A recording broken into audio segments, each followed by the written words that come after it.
الحمد لله نحمده ونستعينه ونستغفره ونؤمن به ونتوكل عليه ونعوذ بالله من شرور أنفسنا ومن سيئات أعمالنا من يهد الله فلا مضل له ومن يضلله فلا هادي له ونشهد أن لا إله إلا الله وحده لا شريك له ونشهد أن سيدنا وسندنا وحبيبنا ومولانا محمدا عبده ورسوله صلى الله تعالى عليه وعلى آله وأصحابه وبارك وسلم أما بعد فأعوذ بالله من الشيطان الرجيم بسم الله الرحمن الرحيم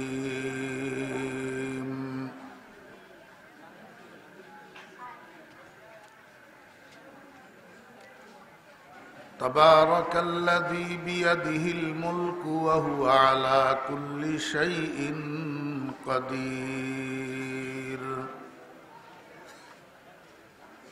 الذي خلق الموت والحياة ليبلوكم أيكم أحسن عملا وهو العزيز الغفور صدق الله مولانا العظيم قال رسول الله صلى الله عليه وسلم الميت في قبره كالغريق المتغوص ينتظر دعوة تلحقه من أب أو أخ أو صديق أو كما قال النبي عليه الصلاة والسلام وصدق رسوله النبي الأمي الكريم ونحن على ذلك لمن الشاهدين والشاكرين والحمد لله رب العالمين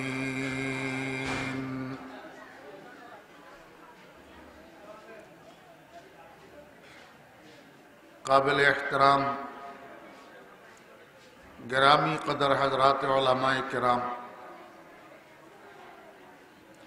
दूर दूराন্ত থেকে আগত সম্মানিত মেহমান বৃন্দ আমার দিনদার মুসলমান ভাইয়েরা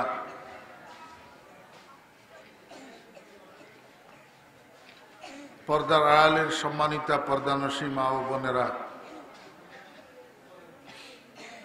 মহান আল্লাহ রাব্বুল আলামিনের অপরিসীম দয়া আর মেহেরবানি আল্লাহ রাব্বুল আলামিন আমাদেরকে সদ্য প্রতিষ্ঠিত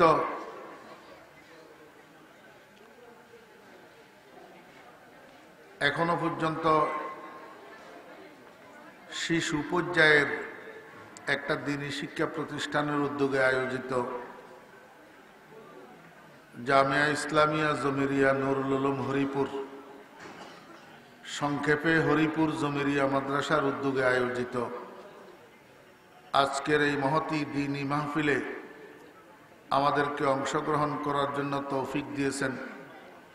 এই জন্য আমরা সবাই মহান রব্বুল আলামিনের শুকর আদায় করি আলহামদুলিল্লাহ।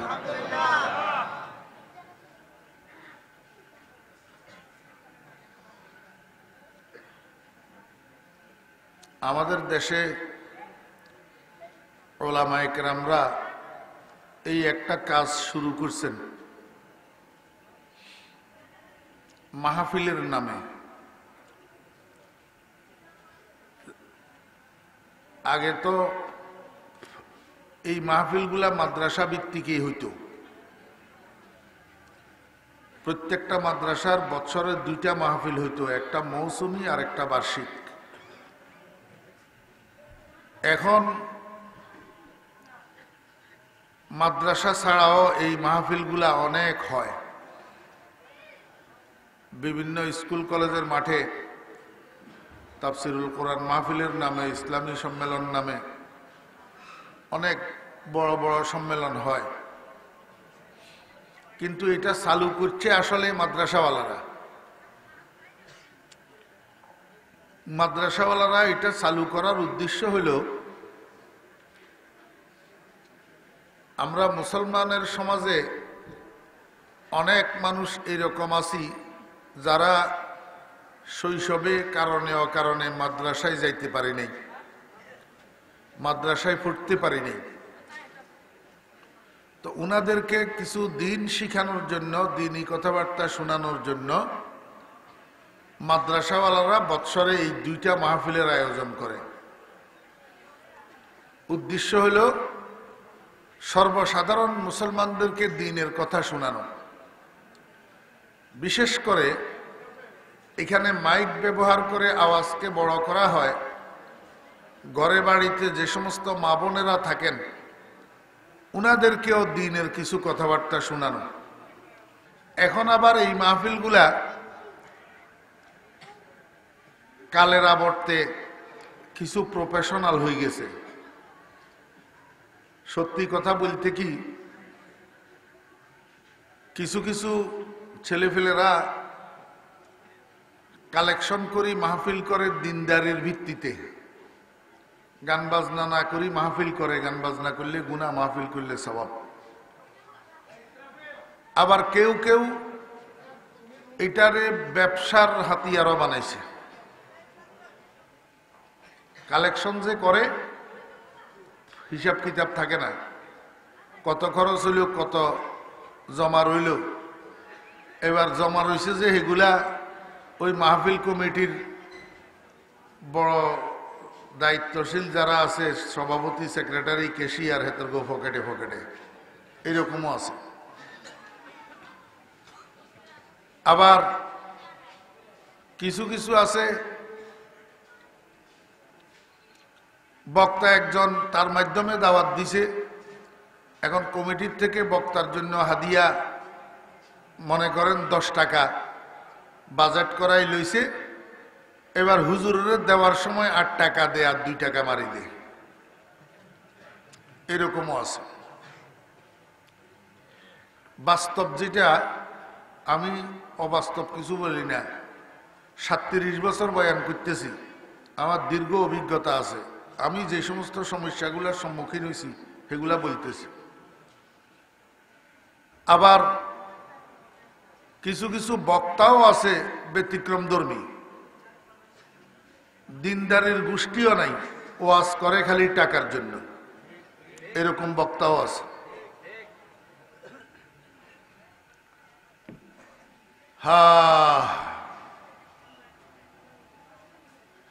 সব সাইডে সব দিকেই কিছু কিছু গুণে ধরছে, গুণে ধরছে। আর কিছু কিছু বক্তা আছে মাহফিলের নাম অনুসারে কাম বুঝে না। একটা মাহফিল আছে ওয়াজ মাহফিল, একটা মাহফিল আছে সিরাতুন নবী সাল্লাল্লাহু আলাইহি সাল্লাম মাহফিল, একটা মাহফিল আছে তাফসিরুল কোরআন মাহফিল, একটা মাহফিল আছে ইসলামী সম্মেলন, একটা মাহফিল আছে বিভিন্ন ইস্যুতে প্রতিবাদ সভা, একটা মাহফিল আছে মিলাদুন নবী সাল্লাল্লাহু আলাইহি ওয়াসাল্লাম মাহফিল। এখন কোন মাহফিলের কার্যক্রম কি, এটা কিছু কিছু বক্তা আছে বুঝে না। এক নামের মাহফিলের মধ্যে আরেক কাম করে।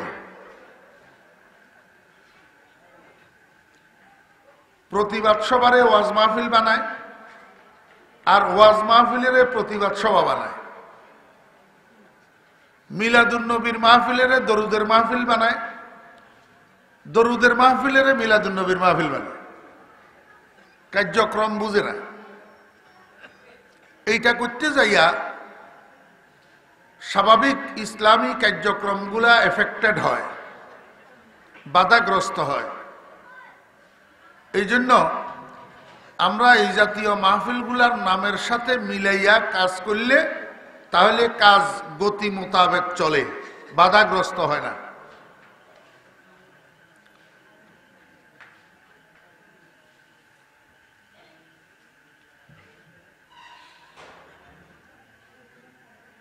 দুনিয়ার মধ্যে আল্লাহ সুবহানাহু ওয়া তাআলা যত জীব বানাইছেন, জীব জীব জীব বুঝেননি? প্রাণী, যাদের কাছে জীবন আছে, যাদের কাছে কি আছে? জীবন আছে। জীবন পাথরের কাছেও আছে, জীবন গাছের কাছেও আছে। তবে গাছের জীবন আর রুহু সম্পন্ন সৃষ্টির জীবনের মধ্যে পার্থক্য আছে। জীব ওই সমস্ত প্রাণীগুলাকে বলা হয় যেগুলোর মধ্যে রুহু আছে। গাছেরও একটা জীবন আছে, কিন্তু গাছের রুহু নেই। গাছের রুহু নেই, কিন্তু খোরাক আছে। গাছেরও খোরাক আছে। মানুষের যেরকম খোরাক আছে, গাছেরও খোরাক আছে। গাছের খোরাকের নাম হইল কার্বন ডাই অক্সাইড। মানুষের নিঃশ্বাসের মাধ্যমে ভিতর থেকে যেই বাতাস বাইর হয়, দূষিত বাতাস, কার্বন ডাই অক্সাইড, এইটারে আল্লাহ পাক রব্বুল আলামিন গাছপালাগুলার খোরাক বানাইয়া রাখছেন। এই দূষিত বাতাসগুলারে গাছপালায় টানে, আরেকটা বাতাস গাছপালায় ছাড়ে। গাছপালায় যে বাতাসটা ছাড়ে সেটার নাম হইল অক্সিজেন, বিশুদ্ধ বাতাস। এই সিস্টেমটা যদি আল্লাহ পাক না রাখতেন, তাহলে মানুষের ভিতর থেকে নিঃশ্বাসের মাধ্যমে বাইর হওয়া দূষিত বাতাসের দ্বারা পৃথিবীর পরিবেশটা ভারসাম্য হারাইয়া এত ভারী হইতো, বাতাস এত গাঢ় হইতো যে মানুষ নিঃশ্বাস যখন নেওয়ার চাইতো তখন বাতাস নিঃশ্বাস দিয়া ভিতরে ঢুকতো না, গাঢ় হইয়া গেছে। তো একসাথে এট এ টাইম সমস্ত মানুষগুলা দম বন্ধ হইয়া মারা যাইত। এই জন্য আল্লাহ পাক রব্বুল আলামিন ওই মানুষের সারা বাতাসগুলা, দূষিত বাতাসগুলারে গাছপালারে খাওয়াইয়া গাছপালার থেকে আরেকটা বিশুদ্ধ বাতাস বাহির করিয়া ওই বাতাসের ভারসাম্যটা আল্লাহ পাক রব্বুল আলামিন বজায় রাখছেন, যদ্দরুন পৃথিবীর প্রাণীগুলা নিঃশ্বাস নিতে পারে আর জীবন ধারণ করতে পারে। দুনিয়ার ডাক্তাররা কয় সকালবেলায় উঠি বিশুদ্ধ বাতাসের মধ্যে হাঁটবেন। হাঁটলে কি হবে? এই হাঁটার দ্বারা বিশুদ্ধ বাতাস, বোরের বাতাস, এটা আপনার গায়ের সাথে লাগলে আপনার রক্ত পরিষ্কার হবে, রক্ত পরিষ্কার হবে, রক্ত দূষণ মুক্ত হবে। তো মানুষের শরীরের মধ্যে বড় বড় মারাত্মক মারাত্মক জীবন বিধ্বংসী যে সমস্ত রোগগুলা হয়, এটার কারণ তো হইল রক্ত দূষিত হওয়া। রক্ত যখন দূষণ মুক্ত হয়, রক্ত যখন পরিষ্কার হয়, তখন শরীরে রোগ থাকে না। এখন ডাক্তাররা যখন এই কথা বলে, তখন এবার হুজুররা সুযোগ পাইছে। হুজুররা কয় যদি বোরের বাতাস, বিশুদ্ধ বাতাস গায়ে লাগার দ্বারা রক্ত পরিষ্কার হইতে পারে, তো দুনিয়ার মানুষ তোমরা তো জানো না আরেকটা বাতাস আছে, যেই বাতাসটা কিছু মানুষের নিঃশ্বাস দিয়া বাইর হয়। কোন মানুষ এগুলা? এই মানুষগুলাকে আউলিয়া উল্লাহ বলা হয়। আউলিয়া উল্লাহ, আল্লাহর ওলি, আল্লাহর ওলি। মনে রাখবেন, আল্লাহ অলি, মানুষও অলি। আল্লাহ অলি, মানুষও অলি। আল্লাহ ইমানদারের অলি, আর ইমানদার আল্লাহর অলি। বুঝছেন না বুঝেন নাই? ইমানদার আল্লাহর অলি, আর আল্লাহ ইমানদারের অলি। অলি মানি বন্ধু, অলি মানি কি? বন্ধু। তাহলে ইমানদার আল্লাহর বন্ধু, আর আল্লাহ ইমানদারের বন্ধু। এখন আমি যদি আপনাদেরকে আরো একটু বিশ্লেষিতভাবে বুঝাইতে যাই, তাহলে আর বাকিওয়ালারা ওয়াজ করার সময় থাকব না।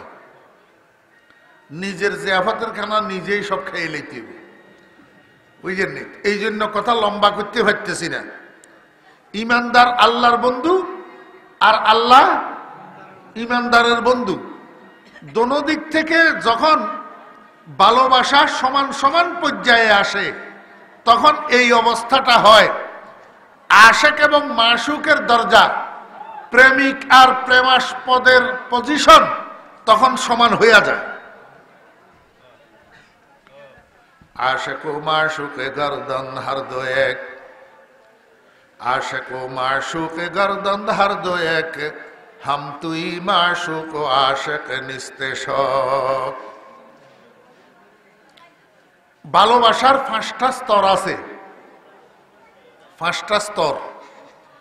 প্রথম স্তরের নাম হইল ইশক। এই স্তরে যারা বসবাস করে তাদের একজনের আশেক বলে, আরেকজনের মাশুক বলে। ইশক হইল মোহাব্বতের প্রাথমিক স্তর।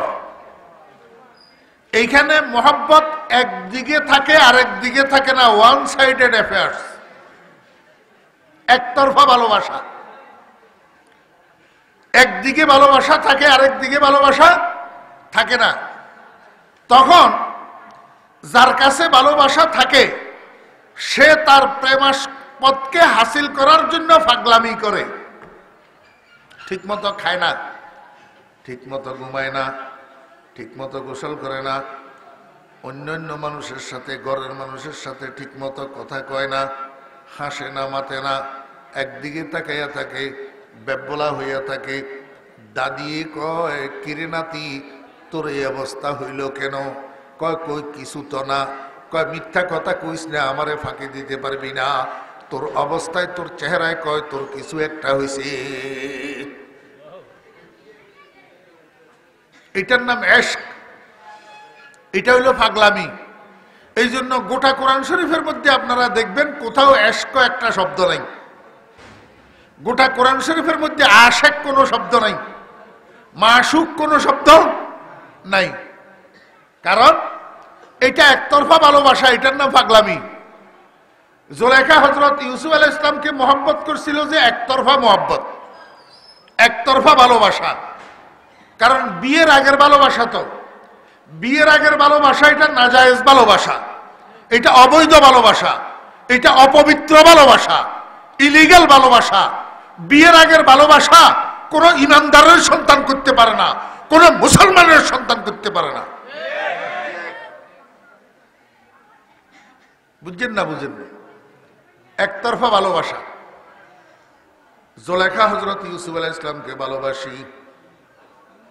ইউসুফ আলাইহিস সালামের জন্য জ্বলতে জ্বলতে, ইউসুফ আলাইহিস সালামের জন্য কোরবানি দিতে দিতে, ইউসুফ আলাইহিস সালামের জন্য ত্যাগ স্বীকার করতে করতে একটা সময় জুলাইখা নিঃস্ব হইয়া গেছে, সর্বস্ব হারা হইয়া গেছে।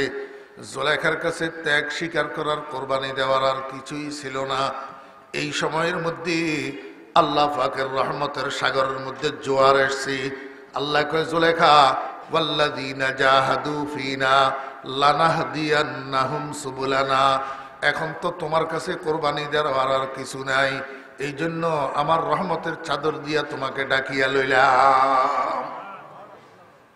শেষ পর্যন্ত ঘটনা কি হয়েছে? আল্লাহ পাক রব্বুল আলামিন হযরত ইউসুফ আলাইহিস সালামের দোয়ার বরকতে 40 বছর বয়স্কা জুলাইখারে আবার যৌবন রূপ ফিরাইয়া 18 বছরের কুমারী বানাইয়া দিছে। আল্লাহ পাক রব্বুল আলামিন হযরত জিবরাইল আলাইহিস সালামকে পাঠাইয়া ইউসুফ আলাইহিস সালামকে জানাইয়া দিছে, ইউসুফ আপনার সঙ্গে জুলাইখার সঙ্গে আমি রব্বুল আলামিন আরশে আজিমের মধ্যে আকদ পড়াইয়া দিছি। আপনার সঙ্গে জুলাইখার সঙ্গে আমি রব্বুল আলামিন আরশে আজিমের মধ্যে আকদ পড়াইয়া দিছি, আমি নিজে বিয়ে পড়াইছি। আপনি এখন বকানুনে খলিল দিন ইয়াকুব, বকানুনে খলিল দিন ইয়াকুব, বরাইনে জমিল সুরতে খুব। আপনি আপনার পরদাদা হযরত ইব্রাহিম আলাইহিস সালামের ধর্মের অনুসরণে আপনি জুলাইখাকে স্ত্রী হিসাবে গ্রহণ করে নেন। জুলাইখার সাথে আপনার বিয়ে হইয়া গেছে। হযরত জিবরাইল আলাইহিস সালাম যখন এটা আসি ইউসুফ আলাইহিস সালামকে বলে গেছেন, ইউসুফ আলাইহিস সালাম জাঁকজমকপূর্ণভাবে দ্বীনে ইব্রাহিমের অনুসরণে জুলাইখাকে স্ত্রী বানাইয়া গড়ে উঠেছে। আমার বেরা দোস্ত আবাব, এতদিন পর্যন্ত জুলাইখা একতরফা ভালোবাসছে, ইউসুফ আলাইহিস সালামের মধ্যে ভালোবাসা ছিল না। কিন্তু স্ত্রী যখন হয়েছে, স্ত্রী হিসাবে গড়ে উঠেছে, অল্প কিছুদিন যাইতে না যাইতে আল্লাহ পাক রব্বুল আলামিন পাল্লা ঘুরাইয়া দিছে। এতদিন শুধু জুলাইখা জ্বলছে ইউসুফ আলাইহিস সালামের জন্য, এখন ইউসুফ আলাইহিস সালামও জ্বলে জুলাইখার জন্য। দোনো দিক থেকে ভালোবাসা সেম সেম হইয়া গেছে। বসিদ কাকসকে জদ্দার আশিকি গাম, বমাশুকি বরায়দ আখিরস নাম, কে আমদ দর তরিকে ইশক সাদিক, কে নামদ বর সরস মাশুক আশিক। আল্লাহ পাক রব্বুল আলামিন কয়, বান্দা তুমি একটা কাজ করো, তুমি আমার আশিক হইয়া যাও।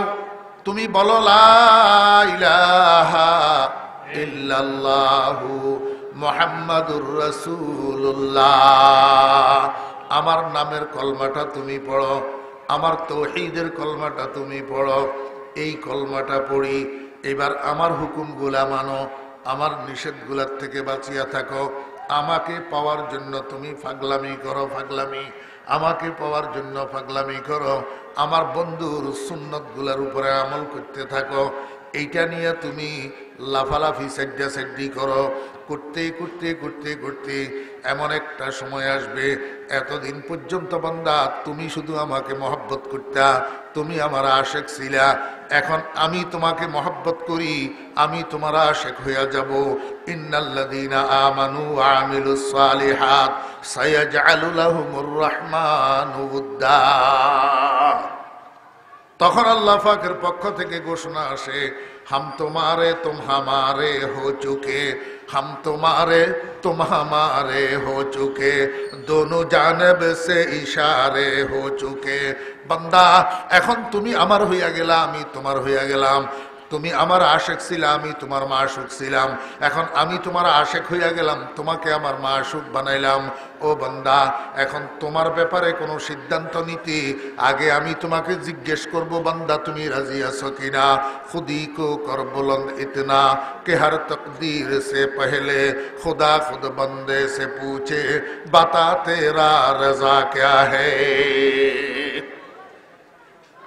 ও দোস্ত আবাব, মুরব্বিয়ানে কেরাম, মুসলমান ভাইরা, আমরা তো বুঝি না, দেখতে শুনতে সব মানুষের একরকম মনে হয়।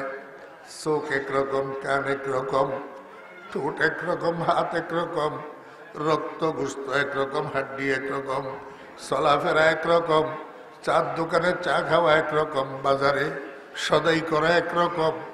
দেখতে শুনতে সব মানুষের একরকম দেখা যায়, কিন্তু খোদার কসম সব মানুষ একরকম না। আল্লাহর জমিনে এমন কিছু কিছু মানুষ আছে যারা তাদের নিজের প্রয়োজনগুলা সরাসরি রব্বুল আলামিনের থেকে চাইয়া চাইয়া লয়।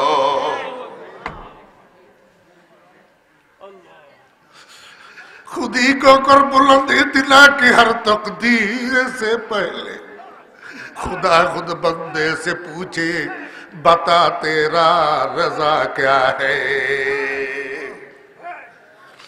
আল্লাহু আকবার। দোস্ত আহবাব, আল্লাহর আশিকেরা যখন আল্লাহর দরবারে কান্না শুরু করে, তখন গায়েবের থেকে আওয়াজ আসে, গায়েবের থেকে আওয়াজ আসে।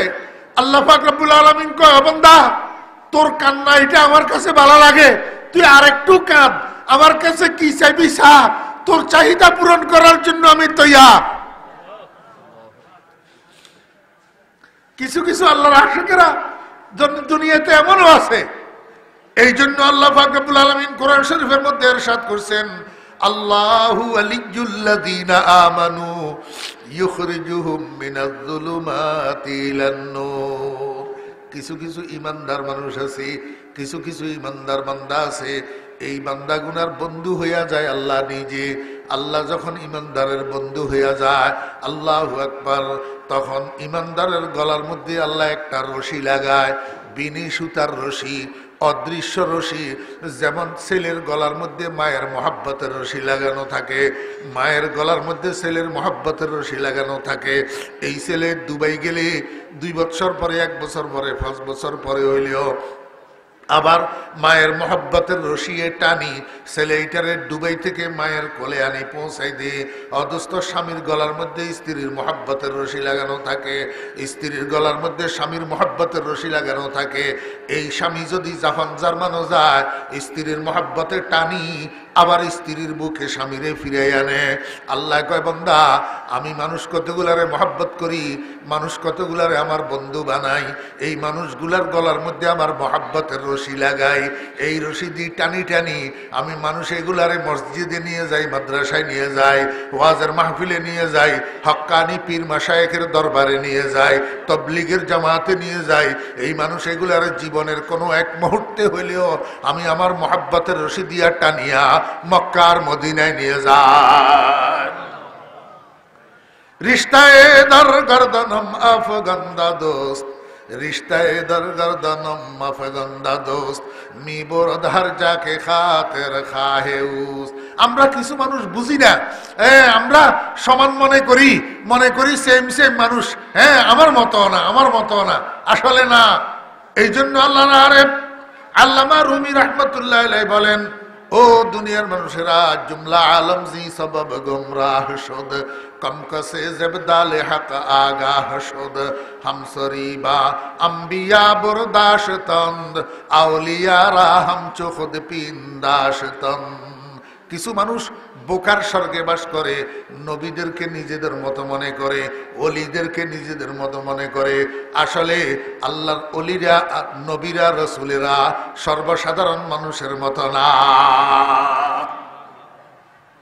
আল্লাহু ওয়ালিয়্যুল্লাযীনা আমানু ইউখরিজুহুম মিনাজ-যুলুমাতি ইলান-নূর। আল্লাহু আকবার।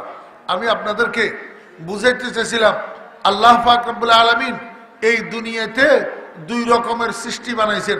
কতগুলোর মধ্যে রুহু আছে আর কতগুলোর মধ্যে রুহু নাই।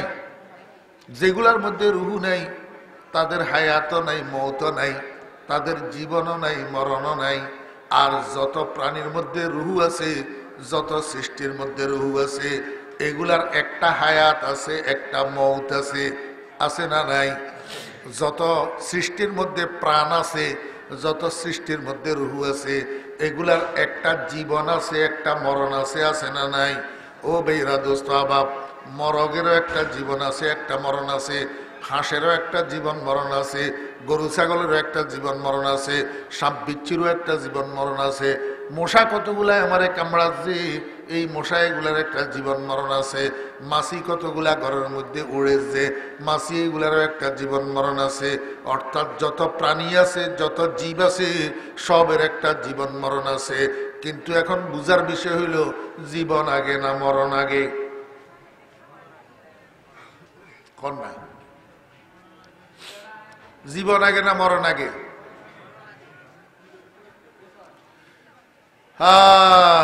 রাইত আগে না দিন আগে? রাইত আগে। শুনেন, আমরা যেই আজানের অনুসরণে নামাজ পড়ব, সেই আজানের জবাবও দেব ইনশাআল্লাহুল আজিজ।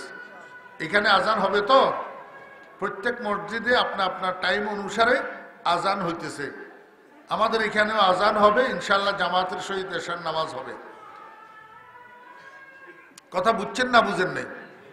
জীবন আগে না মরণ আগে? মরণ আগে। রাইত আগে না দিন আগে? রাইত আগে। আচ্ছা, রাত অন্ধকার না আলো? রাত অন্ধকার না আলো? অন্ধকার। দিন আলো। আচ্ছা, মরণ অন্ধকার না আলো? মরণ আল্লাহু আকবার। চোখ যতক্ষণ খোলা আছে ততক্ষণ আলো, চোখ বন্ধ হইলে আর আলো নাই, সারা দুনিয়া অন্ধকার। ঠিক না বেঠিক? তাহলে জীবন হইল আলো, মরণ হইল অন্ধকার। দিন হইল আলো, রাত হইল অন্ধকার। রাত আগে, দিন পরে। ঠিক তেমনি ভাবে মরণ আগে, জীবন পরে। মরণ আগে, জীবন পরে। এটা একটা অবাস্তবের মতো লাগেন না? আমরা বেগুন অনগা জিন্দা, কদিন পরে বেগুন মরমু, তো তাহলে জীবন আগে মরণ পরে না? জীবন আগে মরণ পরে, কিন্তু আসলে না। আসলে মরণ আগে, জীবন পরে। কেমনে? কেমনে রে বা? আমরা এই আজকে থেকে 100 বছর আগে জিন্দানি ছিলাম না মুর্দা ছিলাম? বুঝি কনসেপ্ট? 100 বছর আগে আমরা বেগুন জিন্দানি ছিলাম না মুর্দা ছিলাম? মুর্দা ছিলাম। মুর্দা মানি নাই ছিলাম, আর নাই। এখন আমরা আসি। 100 বছর আগে বেগুন নাই ছিলাম, তো মরণের দ্বারায় মানুষ নাই হইয়া যায়। আব্বা আসেনি, দাদা আসেনি, নানা আসেনি। আল্লাহু আকবার। মরণের দ্বারায় মানুষ কি হইয়া যায়? নাই হইয়া যায়। জিয়া আসিল, আমার কাকা হাজী শামসুল হক সাহেব আসিল, কাকা হাজী নুরুল হক সাহেব আসিল, আমার ভাই এই হুদামিয়া সদাগর আসিল। এখন আসেনি? নাই। নাই হইয়া গেছে না? তো ঠিক আজকে যেরকম নাই হইছে, 100 বছর আগেও এরকম নাই ছিল। মাঝখান দিয়ে কদিনের লাই আছে হইছে। মাঝখান দিয়ে কদিনের লাই কি হয়েছে? আছে হয়েছে। তাহলে আগেও নাই, পরেও নাই। আগেও মরণ, পরেও মরণ। মরণ মানে কি? নাই হওয়ার। মরণ মানে নাই হওয়া। তো আগেও নাই ছিলাম মানি মুর্দা ছিলাম, পরেও নাই হব মানি মুর্দা হব। মাঝখান দিয়ে কয়দিনের জীবন? মাঝখান দিয়ে কয়দিনের কি? আল্লাহ রাব্বুল আলামিন কয় আল্লাযী খালাকাল মাউতা ওয়াল হায়াতা লিয়াবলুয়াকুম আইয়ুকুম আহসানু আমালা।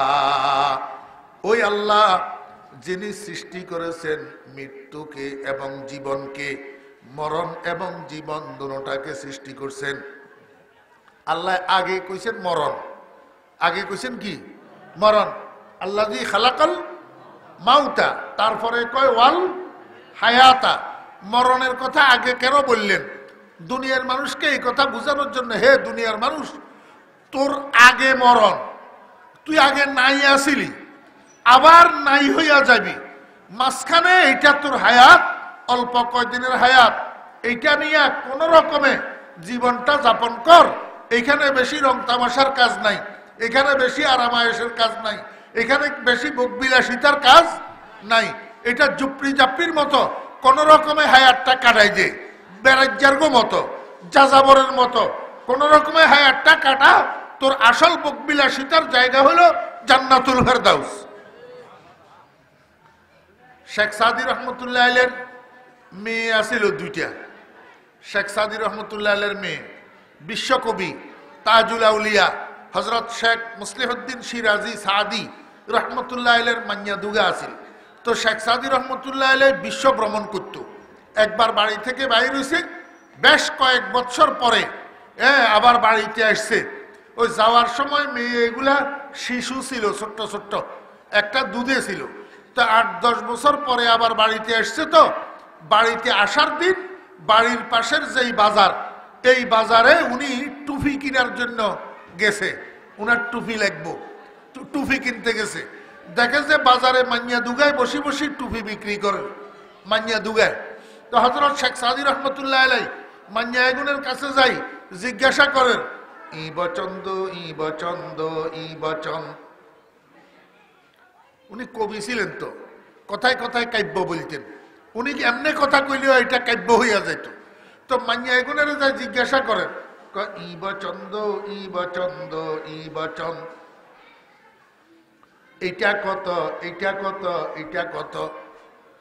টুপি তিনটার দাম জিজ্ঞাসা করছে। তো মাইয়া একটাই ফট করে উত্তর দের, ইব হাফত ইব হাসত ইব ন। এইটা 60 টাকা, এটা 8 টাকা, এটা 9 টাকা। যেইভাবে প্রশ্ন সেইভাবে উত্তর, সন্দে সন্দে প্রশ্ন, সন্দে সন্দে উত্তর। শেখ সাদি রহমতুল্লাহ তো অবাক হই তাকাই রয়েছে চেহারার দিকে, ওরে বাপরে বাপ, এই মাইয়া কার মাইয়া রে? এই মাইয়া তো আমার না হওয়ার কথা, শেখ সাদির মাইয়া ছাড়া এই মাইয়া তো আর কারো হইতে। টুপি একটা কিনে লইছে, কিনে লই বাড়িতে গেছে, মাথার মধ্যে টুপি দেখি উনার বিবি কয় যে এই টুপি আপনি ফাইলেন কই? কারণ টুপি এগুলো উনার বউয়ে বানাইছে। তো কনে বানাইছে? বউয়ে। মাইয়ারা বেসে যে টুপি এগুলো কার বানাইয়া? বোর বানাইয়া। তো শেখ সাদি রহমতুল্লাহ মাথার উপরে টুপি দেখি বউয়ে কয় যে এই টুপি আপনি ফাইলেন কই? কয় বাজারে মাইয়া দুগাই টুপি বিক্রি করেন, হেগুন তো ইজ্ঞা আমি কিনি লইছি। কয় মাইয়া হেগুন কম জানেননি? কয় ঘটনা কেন হইছি, আমার একটু মনে খটকা লাগছে। কয় কি ঘটনা? কয় আমি মাইয়া এগুনের প্রশ্ন করছিলাম, ই বচন্দ ই বচন্দ ই বচন, এইটা কত, এইটা কত, এইটা কত। আমি জিজ্ঞাসা করছিলাম ছন্দে, মাইয়া একটা আমার ছন্দ দিয়া উত্তর দিছে, ই বহাফত ই বহাস্ত ই বন। তখন আমার মনে খটকা লাগছে, এই মাইয়া তো আমার ছাড়া অন্য কারো হওয়ার কথা না। শেখ সাদি রহমতুল্লাহ বউয়ে কয় আপনি ঠিকই ধরছেন, এগুলা আপনার মাইয়া, এগুলা আপনার মাইয়া। এই কথাটা কিনলে কইলাম, জজিরাতুল আরবের থেকে, আরব উপদ্বীপের থেকে একটা কাফেলা হযরত শেখ সাদি রহমতুল্লাহ আলাইহির বাড়িঘর দেখার জন্য আইছে।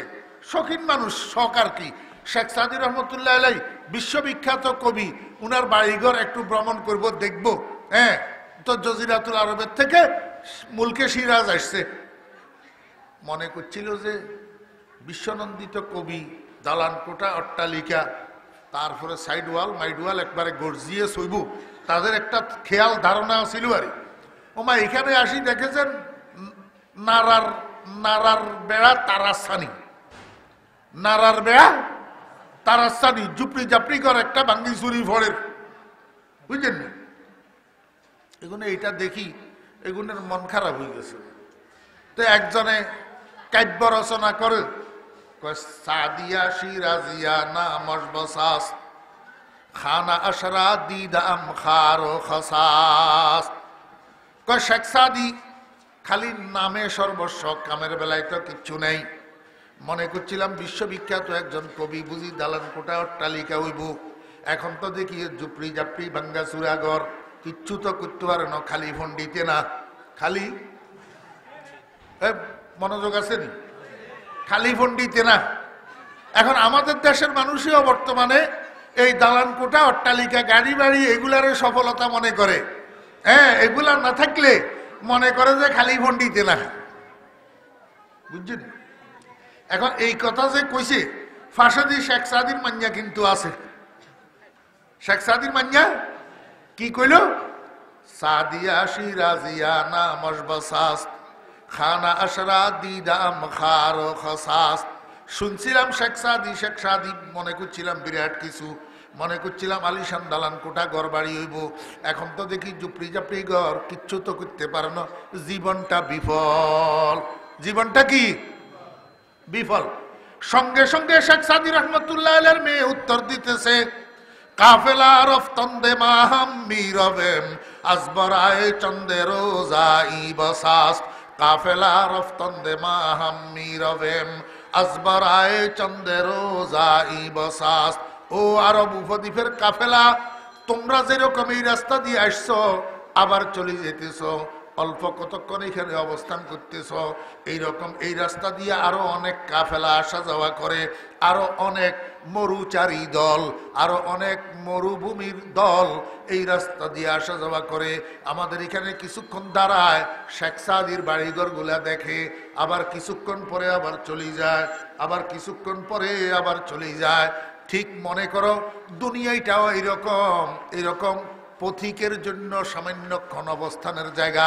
এই সামান্যক্ষণ অবস্থানের জন্য এই জুপড়ি জাপড়ি এইটাই তো যথেষ্ট। এত ফাঁকা দালান কোটার অট্টালিকার কি দরকার? কনে কয় শেখ সাদির মান্যায়। আল্লাহু আকবার। সাদিয়া শিরাজিয়া না মশবসাস খানা আশরা দিদাম খারো খসাস। এখন আপনারা প্রশ্ন করতে পারেন, হুজুর কিছু কিছু হুজুরেরও তো আমরা দালান কোঠা অট্টালিকা জায়গা জমিন গাড়ি বাড়ি দেখি, তাহলে ওনারা এগুলা রাখছে কেন? এবার এই প্রশ্নের উত্তর দেওয়ার জন্য আপনাদেরকে আমি আর একটা ঘটনা বলা লাগে, যদিও সময় আমার অনুমতি দেয় না, তারপরেও একটু বলতে হয়। আরেকজন আল্লাহর ওলির নাম ছিল খাজা ওবায়দুল্লাহ আহরার রহমতুল্লাহ আলাইহি। খাজা ওবায়দুল্লাহ আহরার রহমতুল্লাহ আলাইহির একজন খলিফা ছিলেন, বিশ্ববিখ্যাত আরবি গ্রামারের পারদর্শী হযরত মাওলানা আব্দুর রহমান জামি রহমতুল্লাহ আলাইহি খাজা ওবায়দুল্লাহ আহরার রহমতুল্লাহ আলাইহির কাছে যেদিন মুরিদ হওয়ার জন্য গেছেন, যাইয়া দেখে খাজা ওবায়দুল্লাহ আহরারের বাড়িঘর ফাঁকা, দালান কোঠা অট্টালিকা, বাড়ির চতুর্পাশে সাইড ওয়াল, বাড়িতে ঢুকার পথে একটা রাজকীয় গেট। এগুলা দেখি আব্দুর রহমান জামি রহমতুল্লাহ আলাইহির মন খারাপ হয়ে গেছে। ওরে বাবারে, এটা তো আস্থা দুনিয়ায় যার, এতের কাছে মরি দই লাভ হইব কি? এত তো দুনিয়ার পাগল, দুনিয়ার কুত্তা। এই কথা মনে করি আর নিজে সিদ্ধান্ত নিছে না, এই লোকের কাছে মরিদ হওয়া যাবে না। তো এখন আসলাম যে এটা তারে জানান দিতে হবে না। তো খাজা ওবায়দুল্লাহ আহরার রহমতুল্লাহ আলাইহির গেটের মধ্যে একটা ছন্দের অর্ধেক লিখে দিছে, একটা ছন্দের অর্ধেক, একটা শেয়ারের অর্ধেক। আল্লাহু আকবার। চেমরদস্তা কে দুনিয়া দোস্তে দারদ।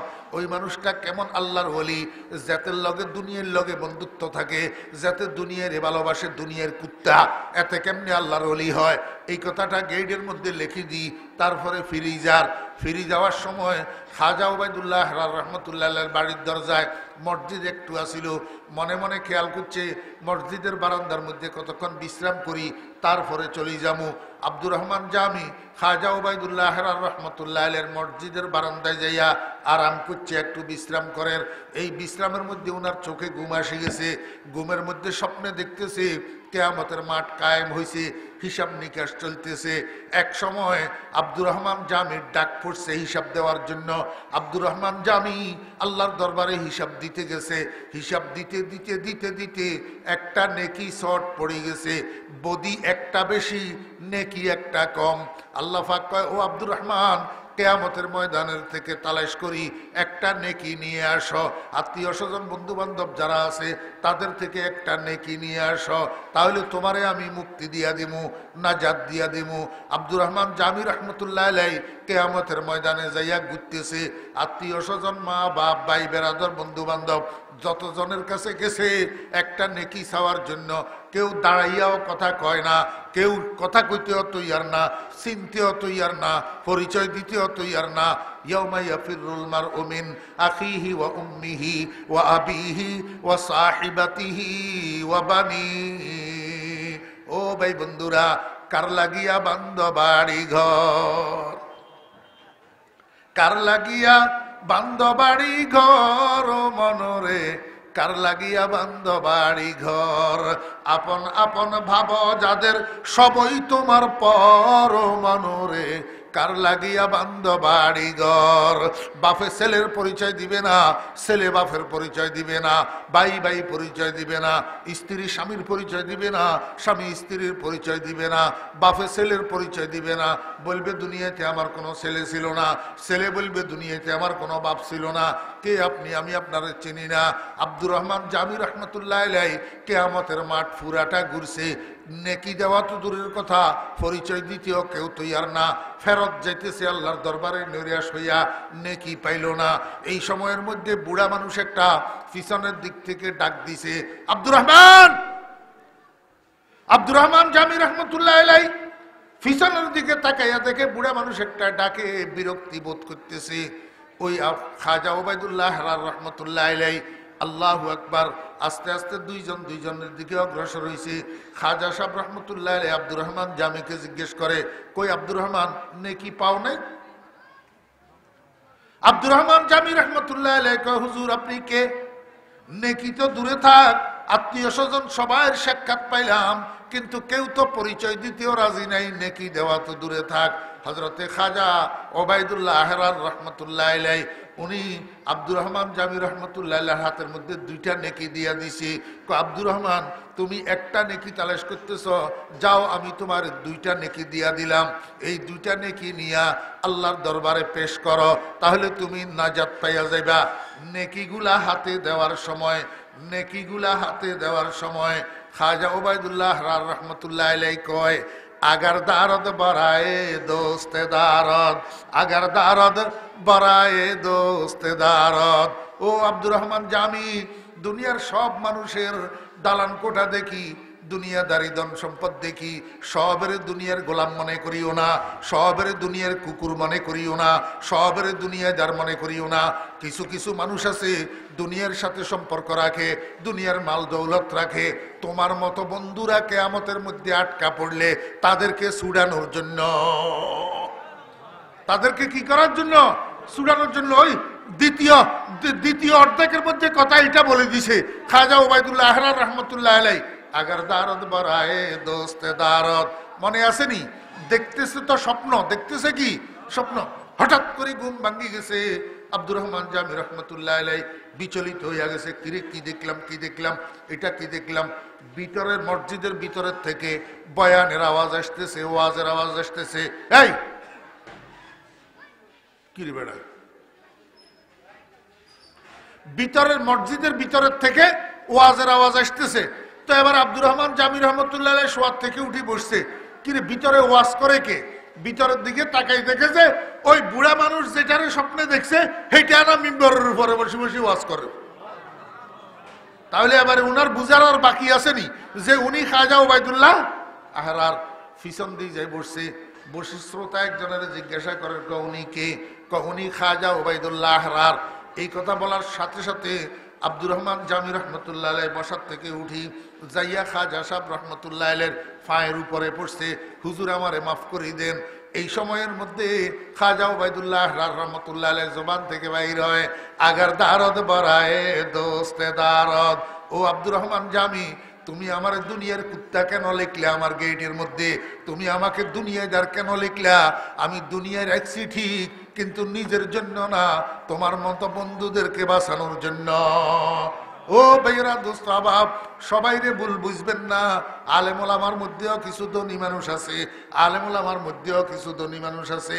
এই ধনগুলা আপনাদের ধন যে সমস্ত আকাম কুকামে ব্যবহার হয়, এই আলেম ওলামাদের ধন এই আকাম কুকামে ব্যবহার হয় না। তাদের ধন আল্লাহর রাস্তায় ব্যবহার হয়, গরিব দুঃখীদের সেবায় ব্যবহার হয়। এই আলেম ওলামাদের ধন মাদ্রাসা মসজিদের কাজে ব্যবহার হয়।